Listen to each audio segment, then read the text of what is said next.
نحمده ونصلي على رسوله الكريم اما بعد فاعوذ باللہ من الشیطان الرجیم بسم اللہ الرحمن الرحیم۔ سامعین محترم، آج ہم آپ کے سامنے ایک کتاب کا تذکرہ کریں گے۔ وہ کتاب ایران سے شائع ہوئی ہے اور اس کا نام البیان عما فی لسان المیزان ہے۔ یہ کتاب روافض کی طرف سے، شیعہ حضرات کی طرف سے ایران سے چھاپی گئی ہے، اور اس کتاب کے اندر امام ابن حجر عسقلانی رحمۃ اللہ تعالی علیہ، جو اہل سنت کے اسماء الرجال کے عالم دین ہیں، جن کی کتاب لسان المیزان ہے، اس کتاب کے اوپر انہوں نے نام رکھا ہے البیان عما فی لسان المیزان۔ اور اس کتاب کے اندر انہوں نے امام ابن حجر عسقلانی رحمۃ اللہ تعالی علیہ کے اوپر ایک تہمت باندھی ہے۔ وہ تہمت یہ باندھی ہے کہ امام ابن حجر عسقلانی رحمۃ اللہ تعالی علیہ نے اپنی لسان المیزان کے اندر ایک راوی جس کا نام ابان بن ارقم الاسدی الکوفی ہے، اس کو رجال توسی کے حوالے سے پیش کیا ہے۔ رجال توسی کا حوالہ دیتے ہوئے یہ فرمایا آپ نے کہ توسی نے اپنی رجال کے اندر اس شخص کو ثقہ مانا ہے، امام جعفر صادق علیہ السلام کے اصحاب میں، ساتھیوں میں شمار کیا ہے، شیعہ راوی ہے یہ، اور اس کو امام ابن حجر عسقلانی نے اپنی لسان المیزان کے اندر بحوالہ رجال توسی کا دیتے ہوئے پیش کیا ہے۔ تو ایران سے ایک کتاب چھپی ہے جس کا نام البیان عما فی لسان المیزان ہے۔ اس کتاب کے مصنف نے امام ابن حجر عسقلانی رحمۃ اللہ تعالی علیہ پر یہ تہمت باندھی ہے کہ آپ نے اس ابان بن ارقم الاسدی الکوفی کا جو نام حوالہ پیش کیا ہے، یہ شیعہ رجال توسی کا پیش کیا ہے، حالانکہ رجال توسی نے اپنی رجال میں اس کا ذکر بھی نہیں کیا۔ جب اس حوالے سے ہم نے توسی کی رجال کو دیکھا تو توسی کی رجال میں اس کا حوالہ موجود ہے۔ توسی نے اپنی رجال کے اندر ابان بن ارقم الاسدی الکوفی کا تذکرہ کیا ہے،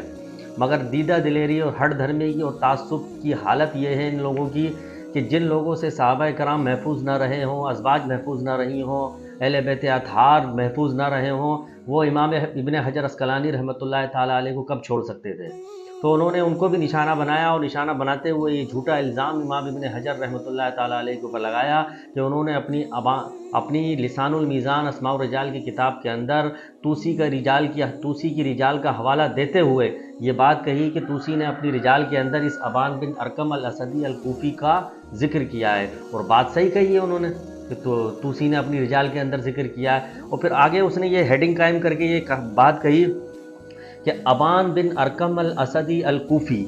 ابن حجر ذکرہ ابو جعفر الطوسی فی شیعۃ الامامیہ فی رجال اللہ جعفر صادق ووثقہ۔ تو امام ابن حجر رحمۃ اللہ تعالی علیہ نے اپنی لسان المیزان کے اندر اس شخص کو ابو جعفر طوسی کے حوالے سے، طوسی کی رجال کے حوالے سے یہ فرمایا کہ یہ امامیہ شیعوں میں اس کا شمار ہے رجال میں، اور جعفر صادق علیہ السلام کے اصحاب میں شامل ہے اور ثقہ ترین شخص ہے۔ آگے وہ کہتا ہے کہ لم یرد ھذا التوثیق لا فی کتب الطوسی، کہ ہرگز وارد نہیں ہوئی اس کا ثقہ ہونا طوسی کی کتاب میں، طوسی نے اس کا ذکر ہی نہیں کیا اپنی کتاب میں، ولا فی غیرہا من المصادر الشیعۃ الاخری، اور نہ ہی کسی دوسرے مصادر میں، دوسرے شیعہ سورسز میں اس راوی کا ذکر موجود ہے۔ کتنی بڑی دیدہ دلیری، ہٹ دھرمی اور تعصب کی حالت ان کی یہ ہے کہ کس طریقے سے جو ہے نا آنکھوں میں آنکھیں ڈال کے جو ہے یہ باتیں کر رہے ہیں کہ دوسرے مصادر میں بھی اس ابان بن ارقم الاسدی الکوفی کا ذکر موجود نہیں ہے، جب اس حوالے سے ہم نے شیعہ حضرات کی درجنوں کتابیں کھنگالی اسماء الرجال کی، تو اس کے اندر اس ابان بن ارقم الاسدی الکوفی کو رجال توسی کا حوالہ دیتے ہوئے ان کے درجنوں عالموں نے ذکر کیا۔ اب ہم حوالہ پیش کرتے ہیں، رجال توسی کے اندر اس بات کا ذکر موجود ہے کہ ابان بن ارقم الاسدی الکوفی شیعہ امامیوں میں اور ثقہ ترین آدمی شمار ہوا ہے، اور قاموس الرجال کے اندر بھی اس کو امام جعفر صادق علیہ السلام کے اصحاب میں مانا گیا ہے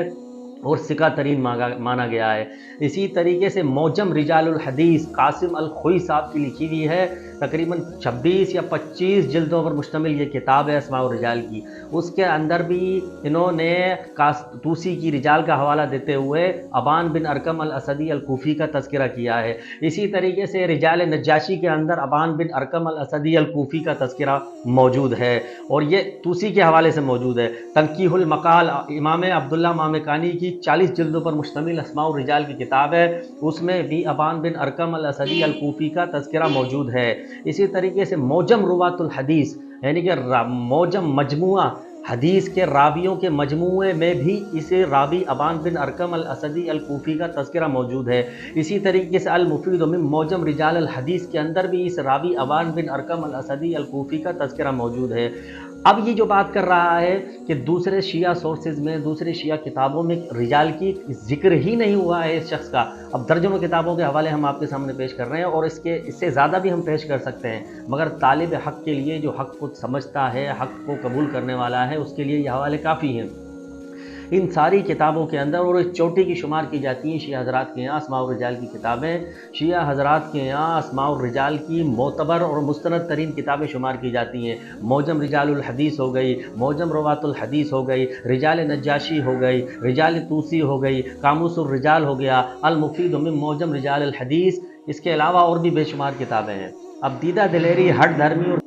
کس طریقے سے دیدہ دلیری اور ہٹ دھرمی اور تعصب کی اینک چڑھائے ہوئے اس بندے نے اپنی کتاب البیان عما فی لسان المیزان کے اندر امام ابن حجر عسقلانی رحمۃ اللہ تعالیٰ علیہ کے اوپر تہمت باندھی کہ امام ابن حجر عسقلانی نے اپنی رجال کی کتاب لسان المیزان کے اندر ابان بن ارقم الاسدی الکوفی کا جو تذکرہ کیا ہے کہ یہ بندہ امام جعفر صادق علیہ السلام کے اصحاب میں ہے، اور یہ بندہ ثقہ ترین شمار ہوا ہے شیعہ حضرات کے نزدیک، حال اور حوالہ دیا ہے توسی کی رجال کا۔ اور یہ کس طریقے سے یہ اس بات کا انکار کر رہا ہے اپنی اس کتاب کے اندر کہ توسی نے کی رجال میں اس بندے کا ذکر ہی نہیں ہے، توسی کی رجال تو دور کی بات ہے، شیعہ کسی سورسز میں اس بندے کا ذکر نہیں ہے۔ جب اس حوالے سے ہم نے دیکھا تو توسی کی رجال میں بھی اس بندے کا ذکر موجود ہے، دیگر سورسز میں بھی شیعہ حضرات نے اس بندے کو شیعہ امامیہ کے اندر تصور اور قائم کیا ہے، اور امام جعفر صادق علیہ السلام کے اصحاب میں مانا ہے، اور ثقہ ترین شمار کیا ہے اس بندے کو۔ اب کس طریقے سے جھوٹ پھیلا کر ناس کو، امت مسلمہ کو غلط بیانی سے کام لیا جا رہا ہے۔ ظاہر ہے کہ جن سے صحابہ کرام کی ذوات مقدسہ نہ بچ سکی، جن سے اہل بیت اطہار اور جن سے ازواج مطہرات اور امت کے بزرگان دین اولیاء اللہ نہ بچ سکے، وہ امام ابن حجر عسقلانی کو کب چھوڑ سکتے تھے؟ ان سے یہی امید ہے۔ اللہ تبارک و تعالی ہمیں امام حجر عسقلانی رحمۃ اللہ تعالی علیہ کا دفاع کرنے اور ان کا ادب و احترام کرنے کی توفیق عطا فرمائے۔ رافضیوں کی اس پروپیگنڈے کو جس طریقے سے ہم نے بے نقاب کیا ہے، اللہ تعالیٰ ہمیں اسی طریقے سے رافضیوں کو بے نقاب کرنے کی توفیق عطا فرمائے۔ وآخر دعوانا الحمد للہ رب العالمین۔